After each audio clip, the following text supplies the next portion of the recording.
છે। નોટિફાઈડ રહેણાંક વિસ્તારની પ્રજા માટે વિકાસલક્ષી કાર્યો કરવામાં આવે તેવી માંગ અંકલેશ્વર હાઉસિંગ એસોસિએશન દ્વારા કરાઈ। તળાવ નહીં તો મત નહીં, આવું કહી રહી છે અંકલેશ્વર નોટિફાઈડ રહેણાંક વિસ્તારની પ્રજા। વિચારવા જેવું છે ને। જાગૃત નાગરિક તરીકે તમારો હક માંગવા માટે શરમાવું ન જોઈએ કે મત આપવાનો અધિકાર છે તો એટલી જ જવાબદારી આપણી જરૂરિયાત માંગવાની પણ છે।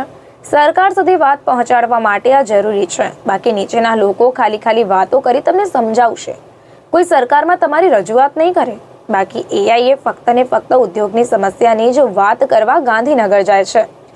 દર વર્ષે તળાવ ઊંડું કરવું અને એમાં જ અમુક લોકોની રસ છે અને શું કામ છે તમે બધા જ જાણો છો। નોટિફાઈડની પ્રજા ભણેલી ગણેલી છે, તે બધું સમજે છે, પરંતુ બોલવા માટે તૈયાર નથી।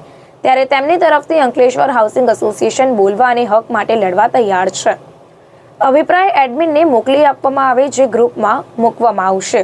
અંકલેશ્વર હાઉસિંગ એસોસિએશન પ્રમુખ અતુલ માકડિયા, ઉપપ્રમુખ રમેશ પટેલ, મંત્રી ખુશાલ રાદડિયા અને કમિટી કારોબારી સમિતિ દ્વારા આ માહિતી આપવામાં આવી।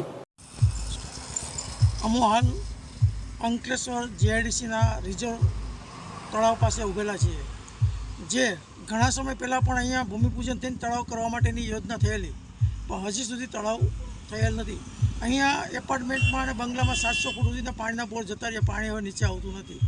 હરેક સોસાયટીઓને દર વર્ષે બોર બનાવવા પડે છે, 7 કે 8 લાખ રૂપિયાનો ખર્ચો કરે છે, છતાં જીઆઈડીસી એસોસિએશન નોટિફાઈડ આ શું કરે ખબર નહીં। જે પણ પાનોલીથી રિઝર્વ પ્લોટ હતો જે તળાવ માટેનો, તે પણ વેચાઈ ગયો। ઝઘડિયાથી જે પણ પાણી રિઝર્વ આપવાનું હતું તે પણ પાણી અડધું આપે છે। તો આ લોકોને અહીંયાની પબ્લિકને કોઈ પાણી આપવા માટેની જવાબદારી છે કે નહીં? અમે ઘણી વારંવાર રજૂઆત કરી, છતાં પણ હજી કોઈ સુધી પાણીનું તળાવ ગાળવા માટેની કોઈ પણ યોજના થયેલ નથી।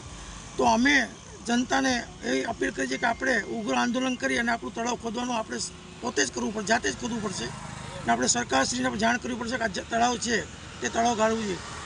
આપણા આદરણીય નરેન્દ્ર મોદી સાહેબની યોજના છે કે તલાવડી બનાવી જમીનના ભૂગર્ભ જળને તાજા કરવા। અહીંયા તો તળાવ છે વેચાઈ જાય છે। બોલો, નરેન્દ્ર મોદી સાહેબની જે યોજના છે હર ઘર હર નળ, હરેક જગ્યાએ પાણી આપવું, અહીંયા પાણી મળતું નથી। 700 કિલોમીટર સુધી નર્મદાના પાણી પહોંચી ગયેલા છે, પણ આપણે અહીંયા 70 કિલોમીટર સુધી નર્મદાનું પાણી આવ્યું નથી। આપણી બાજુમાં ગાર્ડન સિટી આવેલ છે, ત્યાં તાપીના નીર આવી ગયા અને પ્રાઇવેટ તળાવ પણ બનાવ્યું। તો અહીંયા આપણે જીઆઈડીસી ગવર્મેન્ટની જે છે હર સરકારી સંસ્થા, તે કેમ બનાવી શકતી નથી? આમાં એસોસિએશનનો કોઈ રોલ છે, નોટિફાઈડનો કોઈ રોલ છે, કે મોટા માથાનો રોલ છે, કે જમીન વેચી નાખવાની છે? એટલા માટે અમે કહીએ છીએ પ્રજા જાગો અને આપણા તળાવ માટેની ઉગ્ર આંદોલન કરવાની જરૂર છે।